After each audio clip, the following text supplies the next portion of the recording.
All right, welcome to Cracking Conflict, a 15-episode series on the Fearlessly Human podcast. This series is all about the friction we face at work, those tense meetings, unresolved tensions, and the conversations we can't stop replaying. Together, we'll explore what really drives conflict and how to meet it with more skill, clarity, and humanity. In each episode, we unpack the psychology, power dynamics, and emotions behind workplace conflict. Whether you are leading a team or you just want better relationships at work, this series is for you. I'm Dr. Vicki Dalton, a clinical and forensic psychologist tuning in from Indianapolis in the US of A.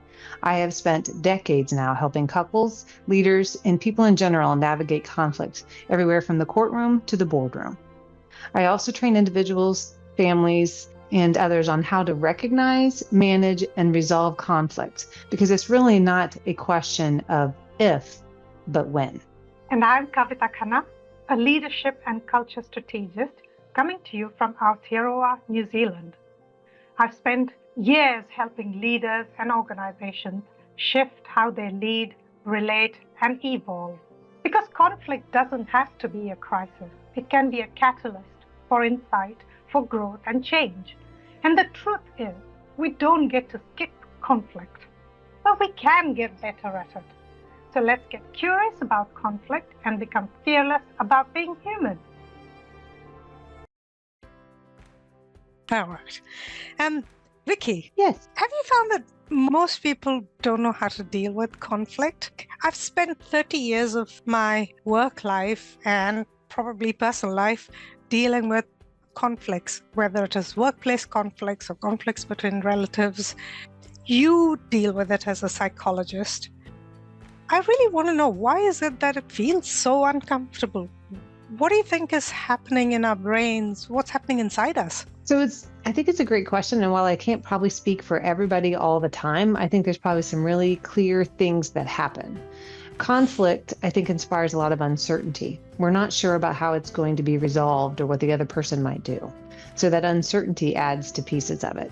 But from a brain standpoint, for most people, when they think about or anticipating conflict, what they're doing is they're playing it out in their head. They're imagining it. They're living in their imagination. And it's usually not going great. They're not picturing awesome scenarios, right? They're catastrophizing. Another term you'll hear me use later on, right? Yeah. They're catastrophizing. And so in their imagination, their brain is visualizing. And what ends up happening is there's a certain part of your brain that doesn't know this is imagination. It thinks it's happening, and it produces the chemicals and the responses that happen as if that conflict is really happening. And then you're experiencing it on a physiological level, and it's all taking place in our imagination. That's probably not the right plan to go into conflict, but it's what many people do. So I think that's part of it. And we have a history of doing it. So some of what I try to do is try to coach people on how to envision that conflict going well. What are the points they want to be able to make? What is the primary goal they have with the conflict? And that shifts from catastrophizing and fear to problem solving. But your brain thinks it's happening as long as you stay in that place. So that's my perception and what a lot of our research shows and what I see play out day to day in my office. And conflict that's old conflict, repeating pattern kind of conflict brings up a lot of that, because you now have all that history that you remember, that's your memory and your imagination, and you bring it into the here and now. So that adds to, that's when family and that kind of conflict comes back more. But in the workplace, you really see, how does this fear of this conflict, or how does it show up in the workplace for you, especially among, colleagues or maybe peers, or perhaps with managers? What do you see? Yeah, I was thinking about this in terms of, what are the common ways that it kind of emerges. And I think the top three things are when there's, and in no particular order, there's unmet expectations. So there's expectations that are either not clear or they've been clarified, but the other party has not understood it, and therefore it has not been met, and there is resentment. And the resentment can be with either parties or with the organization as a whole. The second one, which is very common is competing for resources. Hmm. So you've got a limited pool of budget, you've got a limited pool of time or projects or opportunities, and everyone wants it. That creates a certain kind of conflict. And the third one, which often happens, but depending on the culture, more or less is hidden, is when values are conflicted. And this one is interesting. It can happen between me as an individual and my organization.